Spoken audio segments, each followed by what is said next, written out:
What's up and welcome back to the Talk Nutrition Podcast. Today we are back with the second part of our nutrition Q&A. So last week we did the first part of the Momentum March Challenge Q&A, where the first week we talked about all things nutrition. What I'd like to do with these challenges is dive into the specific questions that people may have.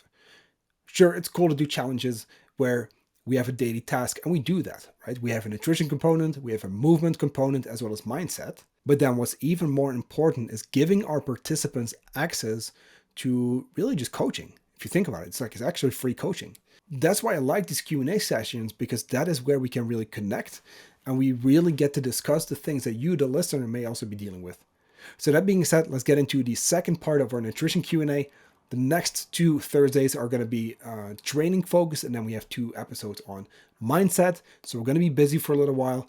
Enjoy the Q&A. Plus, if you're not a member of our free group yet, make sure to jump in, because that is where we launch these challenges. So feel free to jump in, and then I will talk to you very soon. Ilva says, why is it so difficult to make good food choices over time in relation to your own long-term goals? I mean, that's why I have my full-time job, because it is difficult, right? If you think about it, it's easy. No, okay, sorry, I'll take that back. It's simple, not easy.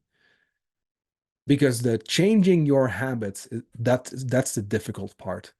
We've been doing things for years and years and years and years and years, a certain way, right? We're so used to our habits, our behaviors. Guess what the brain does not like? It doesn't like change. Why? And this is directly like that stepping out of your comfort zone, right? Your brain wants to keep you in that comfort zone. Why? Because we're wired that way for survival. Because it's safe, we're familiar, we know our surroundings, right? The body doesn't want to even change. Like it doesn't even want to lose or gain weight. It just wants to keep things the same, right? Just kind of stay at that baseline. So guess what your brain's also going to do at some point? Like once you start to step outside of that comfort zone, it's going to be, right? It's going to try to pull you back. Because now all of a sudden you're changing something. And of course, there's more to it. But it's a process. And I want to paint a picture. You know what? I got to pull something up now that we're here anyway. I want to show you guys, because this is a little bit related to pretty much anything you guys want to do when it comes to making change. And let me pull this up. This is a blog from a little bit ago, comfort zone to growth. Okay, let me pull this up for you guys, and we're going to dive in a little bit of self-development, I guess. And there is a image that I thought I had up here. Okay, you know what? I'm just going to pull it up here from Google to growth, because you know what, guys? I didn't come up with the image. I just pulled it from Google because I saw it in an Instagram post, and then there we go. So, and let me see real quick. There we go. Yep. Alrighty. Let me open this in Zoom. Zoom. Share my screen. Yes. From comfort zone to growth. We're not going to dive into this too much, but guys, look at this. Comfort zone. It's safe. Like I said, you're relaxed. It's low risk. You're in control. You are currently doing things the way you've been doing for a long, long time. This is kind of like why things are difficult, because once you step out of that comfort zone, right, you're going to feel not confident, right? But you're also going to be very problem focused, because it's like, why can't I do this? Why is it so difficult? We come up with excuses. We're very influenced by others, because we like this the second we get that comment from our colleague is like, you're tracking your calories. I could never do that. I tried and it didn't work for me. Yeah, guess what? They didn't get the guidance. They were not shown how to do it properly. That's why they couldn't do it. It's not the tracking that's the issue. But okay, that's the fear zone. And guess what? That comfort zone, right? Just like gravity, because you see the arrow here, there should really be an arrow back. Just like the Earth has a magnetic field, that comfort zone is trying to pull you back. There's a lot of resistance here. Now, once you get a little further, because here's the hard part, you just have to keep going in order to actually, right? Going back to that word momentum, that's why we're here, guys. You may not even feel like you're making progress. You have to keep going, because then you get into the learning zone. Now you start to kind of solve your problems. Your comfort zone is actually extending. What was new and difficult and weird, different, whatever, is now, hey, it's actually not too bad. Your skills are improving too. You're taking on new challenges and you're looking for opportunities to grow. So this is kind of like where you're really starting to kind of get more and more momentum. And then we get to growth. And this is where your self-esteem is high. This is where you find purpose. You have a vision and your motivation is high, right? We're achieving goals. There's growth and we're setting new goals. You see this here, motivation. You see that only shows up here. And I know your question wasn't about motivation, but it takes stepping out of your comfort zone, going through the fear zone, which is hard, right? There's a lot of pulling back there. And as you get further from that comfort zone, right, there's less resistance, just how, the Earth magnetic field works. But then we have to learn, though, once you get here to growth, right, that's when you're really expanding. Make sense? That's when motivation shows up. And that process, getting to that point, takes a while. Um, why is it so difficult? I mean, we're so used to doing things a certain way. Like your brain literally needs to make new connections when you start to learn a new behavior. And we're not going to get too much into neuroscience here. And by no means am I a neuroscience specialist. But think about it this way: there's like little connections, right? And when you've done something over and over and over again, that connection is really strong, right? It's ingrained in like who you are. Now all of a sudden I'm going to try to do this healthy behavior, which I'm really not used to doing. It doesn't even automatically come up in my mind. I need a coach to tell me to do this. I need the accountability. I need to start tracking. I have a little checklist so that I start doing that healthy behavior, starting with, water, for example, going back to, creating new habits. Now, when you start to practice or execute that new healthy behavior, you start making that new connection in your brain. Like your brain's actually making new connections. It's really cool if you think about it. But you have to do that over and over and over and over again for that connection to actually be solidified and become like a strong new connection. As the old connections kind of like weaken out, make sense? And that's why it's so difficult. It takes time. Um, but a big one there is going to be accountability, right? A big one is accountability. It's investing in a coach, it's investing in a program. And yes, I'm biased, but I'm saying this from like I've been spending thousands of dollars ever since I started coaching. I had a mentor my first month of coaching, right? Why? Because I believe in that shit. I believe in the accountability. I believe in investing in yourself. So this is not me pitching or selling. This is me being like, hey, I know that a big part of creating change is having a guide, like a Sherpa, a mentor, whatever you want to call it, a coach, right? Having or a role model. This could be a friend or family member, by the way, but having someone on your journey who can show you the ropes, who has made the mistakes before you, who can keep you from making the same mistakes, but who can push you to keep going to eventually get to a point where you start to notice the momentum. And now it's like, hey, you know what? It felt difficult, but actually really wasn't too much. That's when your comfort zone expands. I know that was a bit of a rant. Karina says, why are complex carbohydrates something you should focus on in the period before menstruation? Should one eat more carbohydrates than usual during menstruation when doing heavy strength training? Big one to unpack. I'm going to give the general answer, and that is don't worry about this stuff. It really doesn't matter. Um, there are changes in the female body, obviously, with the natural ebb and flow of hormones. And by the way, this goes for actual like a natural cycle, right?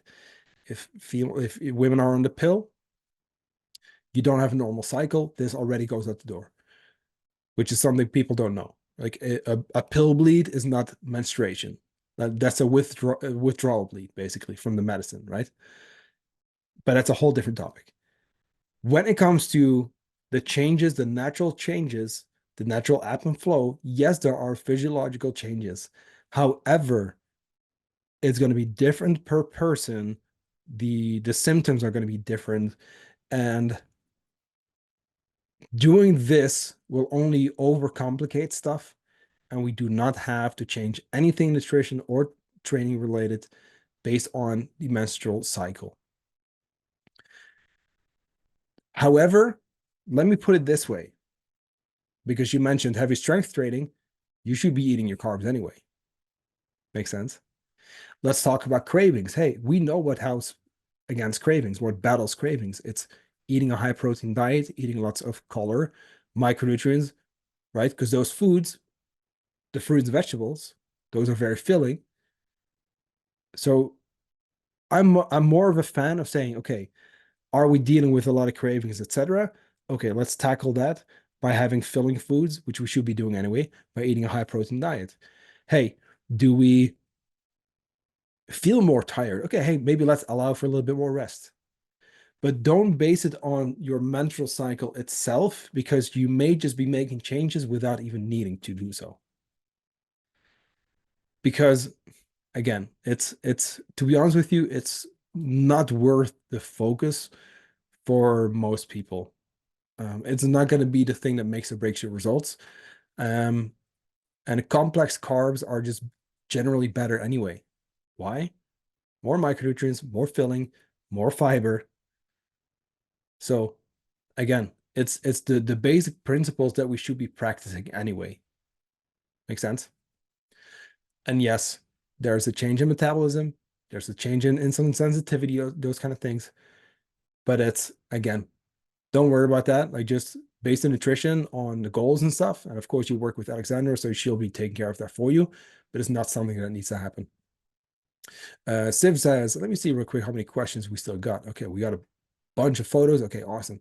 Let me try to run through this a little bit quicker because I'm again not great at giving quick answers. Alrighty, so also by the way, guys, if you are watching live or the replay and this is taking a long time, I will just make sure that this goes to everyone's email anyway, so that if you need to, you can watch this in parts as well. I will put it on YouTube so that you can watch it at 1.5 speed if you need to. So Siv says, I have a job with a lot of stress and time limits. When it's really hard, I tend to want food and bad choice snacks as comfort. What is good comfort snack when I'm in a tough place? Is it, or it's better now when I have better nutrition during the day? Um, it's not the like finding the comfort snack is not going to do the trick here. We need to address the root cause. Because stress and time limits, this because I'm sharing this because it comes up with my clients all the time. They're not bad things per se. They're just reasons for us to figure things out either way. It goes back to planning. Because it's not the stress, it's not the time limits, it's how well do we prepare for the busy times, for the stressful times. To be honest with you, my Mondays and Tuesdays are packed. Like I'm literally just working all day. Still get shit done. Still get my nutrition in, right? I still get to go to the gym, etc. But the nutrition, that's just already taken care of. I pre-track, I prep, etc. It's just done. Makes sense? So it goes back to planning. So don't look for the ideal snack. Try to be proactive in preparing for the next time you are stressed, when you are busy, etc., so that you can still be successful. Singer says, greens in powder form. What are your thoughts? um, are they as good as nutritious as fresh vegetables, or should one eat their vegetables and gain volume in your food intake, or to gain volume in your food intake? Yeah, green powders are they're okay. They're okay. They're a little bit better, maybe than most multivitamins. A lot of marketing too. And there's a lot of influencers who are being paid a big cut to promote that shit. And I'm talking the bigger podcasts. When you see the athletic greens, like the people promoting that, they get a big cut because I know people who have that deal. Um, but anyway, that's not the point. It's not going to replace vegetables. It's not. It's not the same, and we all need the fruits and veggies in their natural form. Now, is it nice to have that as maybe a little bit of a bonus? Sure, why not? Why not? If you want, and it's the same with the multivitamin, if you want to make sure, of course. but you should be eating your fruits and vegetables anyway. Um, Ingrid says easy fuel after a workout. So that's a really nice one too. We have some more foods here as well. Okay, so nutrition question from Ingrid. I tend to be a lot more hungry during the evening, especially if I have worked out. How can I get control of this craving of food? Look at the rest of the day. I actually have a free guide on it's called the Late Night Crusher. Sorry. You know what? It's in this group. Go to the guides section and you'll see it's a free download. The Late Night Crusher. Sorry. It's a mini training. It's usually lack of protein, lack of fiber. It could be stress and sleep related too. But usually, if it's in the evening, it's because of what happens during the day up until that point. And of course, hey, like shoot me a follow-up question. I'm happy to kind of chat about this. And then we have a lot of photos, which is great. Love that. Jenny says, a beautiful walk before the snow. A question I have is how many calories in is enough? I don't know that. It's going to depend on many, many factors. It's going to be your height as well as weight and those kind of things. But it doesn't end there. What about diet history? How much muscle do you have? What's your activity like? There's so many factors that I cannot answer that question, but I will message you to kind of help you out figure that out. We have more photos. We have lunch. Love it. Steph says, when I have a busy day, I'm not always able to get my calories in as planned. Should I try to eat or drink them in the evening or stick to the plan and go short? I tend to eat less than I really need to fuel my activity a lot. I am beginning to realize this is one of the reasons. So Stephanie is one of my clients. We've been working on eating more and more and more. And she's very active, does CrossFit, a lot of running. So we're really making sure we get those carbs up. And for someone like Stephanie, it's hard to eat enough. And trust me, guys, I've seen more people struggle eating enough than actually eating less in a deficit because we're losing fat. Because right, I get it, and especially when you're busy. Stephanie is very busy. But Stephanie, I'd much rather see you actually drink it. Yes, but it kind of goes back to, hey, what can we do instead to avoid this from happening? Okay, we're not always able to get it in. What about breakfast before your day starts? Can we really get a big breakfast in then? Can we, going back to the smoothie that we talked about earlier, one of the first questions, can we maybe have one so that no matter how busy we are, we can quickly have a drink? Make sense? It's about, again, we talked about this all the time. It's like plan, execute, reflect so that we can plan again, we can execute again, and we reflect and we always keep growing. Ilva says, how would you proceed if, for example, you were going to eat dinner at a buffet, hotel breakfast, and you knew you had a tendency to overeat? Often end up eating way too much, both because it's good and because I get this weird idea that now I have a chance. If that makes any sense. Yeah, it does, Ilva. It actually does make a lot of sense. Do you have any tips here? She says, I have good appetite, by the way. Yeah, me too. Who doesn't love a good buffet, It's one of those where if like we could really like again, this would be a whole podcast. And let me see, because we have a lot of questions. Also, guys, I understand if you have to go, and we have more questions to go, but um I understand if you have to go, just come back to this, replay if you need to. I will post it in the comments. I will tag everyone, and I'll post it in the group as well, so you can watch it at 1.5 speed. But we are going to finish. I will stick around as long as you guys need me to answer all the questions. So I don't want to skip anyone's questions. I will ask everyone to only submit one question for the upcoming call because we definitely have a bunch of double ones and we have a lot of people. Yeah, so Ilva, very good point. There's a lot of tactics here, and I always want to take it back to, hey, what are my intentions going in? So obviously the intention is not to overeat. Okay. What does the rest of the day look like? Because we can, move our calories a little bit like smartly, so that we can maybe accommodate. Maybe we can do a bit of calorie cycling even, right? If you're tracking. That being said, are we even going to track? Probably not. So let's just start there with those kind of things. Unless you're cutting, right? We're supposed to be able to have these flexible moments, but it's a process, and I cannot give one answer. And this is, I just said it already.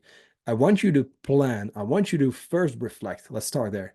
I want you to, next time you go, I want you to reflect and think, last time when I overeat ate, what could I have done better? And what was maybe good? Hey, maybe I did have my protein, or I hit a lot of steps that day. Okay, cool. Look at what went well, and then look at what can be done better. Hey, okay, so I didn't really eat a lot of vegetables, or maybe I could have had more. Okay, let's try that now. So we reflected on our past experiences. Now we're going to create a plan, and then we're going to execute. And guess what? It might still not be perfect, and that's okay. Maybe you nail it, and that's also great, of course. Maybe it needs a lot of work, anything in between. But that's okay because you cannot fuck up. You can't fail. You could either grow or learn. Guess what? After executing, we're going to reflect again. We're going to do that same thing. What went well? What needs more work? Okay, amazing. Now we can reflect, make a new plan. We keep going like that. To give you a few general tips, um, if you know you're going to go out for food and you tend to overeat, or you go to a party or something, I like um, having some like a serving of protein before you go to one of those kind of things, so that you feel a little bit full, so that you're not going in super hungry, because that's a big one. I did just talk about like accommodating calorie wise, but also don't go in super hungry. Makes sense? Don't like not eat in the morning and then be starving once you go in. Like, no, you want to, right? Get a bit of protein in. There you go. That being said, eat slowly, chew your food. And I mean, 20 to 30 times per bite. That's something people don't do. Sit down and actually savor and like enjoy your food. Because guess what? When you eat slowly, you give your body and brain more time to communicate. And then you will actually realize when you're full sooner. Maybe beforehand, drink a glass of water. Don't overdo it, by the way, because you also don't want to lower stomach acid too much.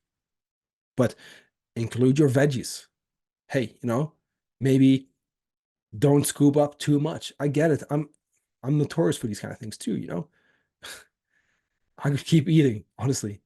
Um, this is where periodization comes in too, even. Hey, what kind of day do we plan for? Like, are we supposed to be maintenance? Okay, like we can get away with quite a bit, especially if we're active, but it's not a free pass, you know what I mean? Um, get your protein in, get your veggies in, eat slowly, be mindful, put your fork down, have conversations, right? Try to, when you're eating, like try to pace yourself to the slowest eater at the table. That's a big one for me. Um, and again, chew your food, like that's a big one. But be mindful in the moment, beforehand, and even do mini check-ins with yourself. Hey, you know what? Use it as a trigger. Say, hey, before I go for seconds, what actually do I want to feel like, not just now, but also right after, as well as tomorrow? Create awareness. Be mindful in the moment. Catherine says, looking for other go-to high protein snacks that are easy for on the go. I work in a medical field and crash between breakfast and lunch. Okay, so we want to find something very good that you're aware there. So it's like, hey, I know that I crash between breakfast and lunch. I need to find something. You already do yogurt, cottage cheese, protein shakes, etc. You need a new high protein snack. So those will be some of my go-tos. The protein shake you could turn into a smoothie. Other than that, like I'm a big fan of just a quick, like a salad, like throw something together.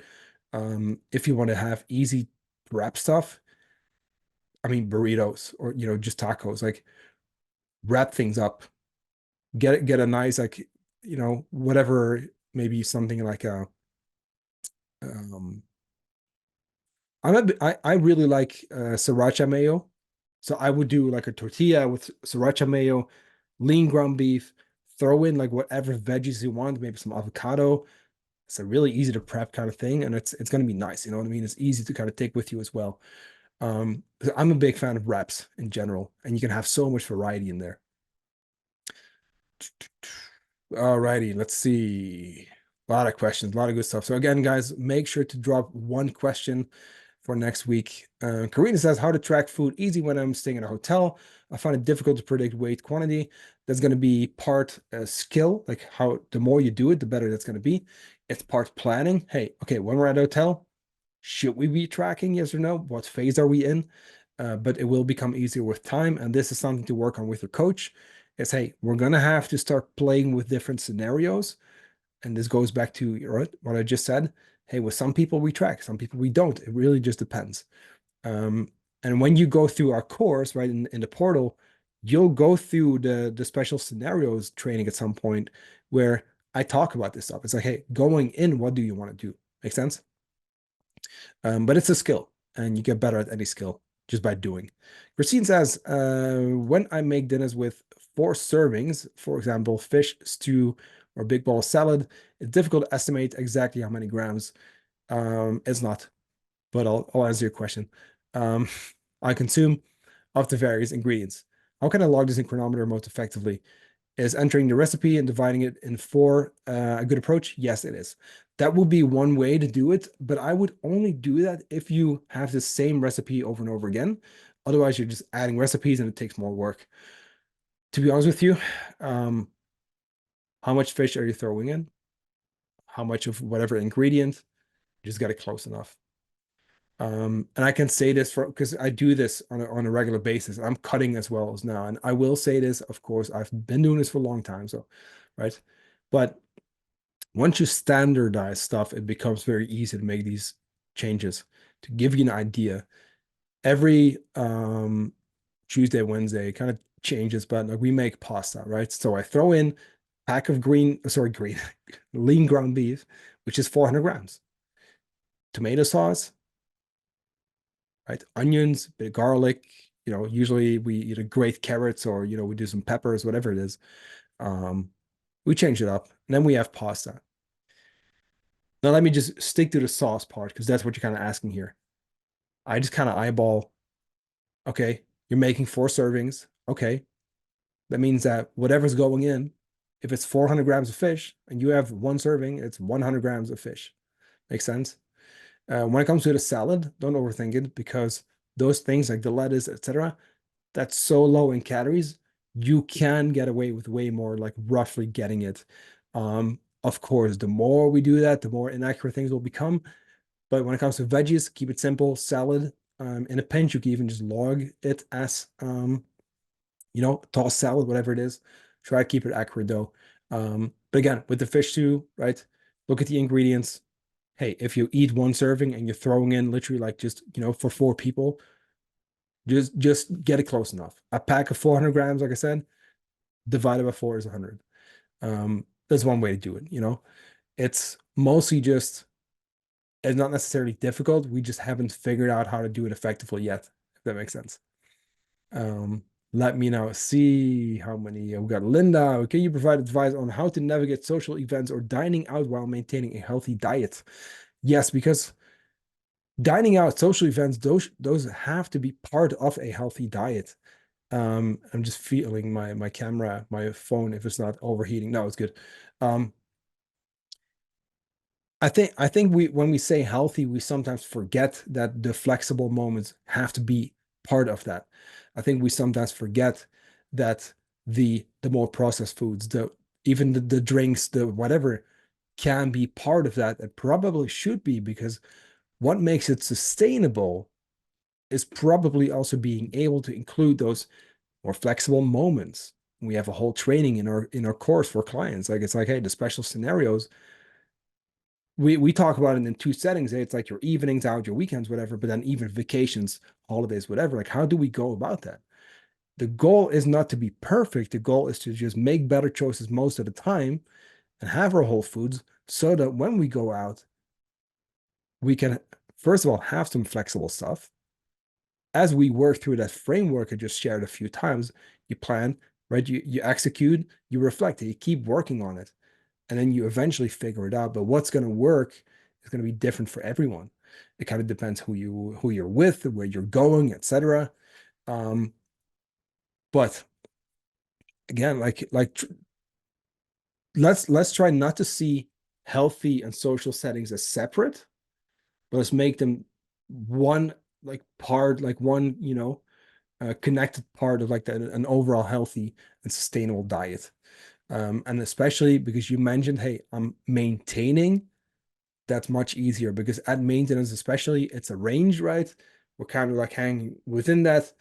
When you eat a little bit more, your body does a really good job of burning more calories, and it's even on subconsciously. Um, and when you eat less, your body does a really good job, of just burning a little bit less.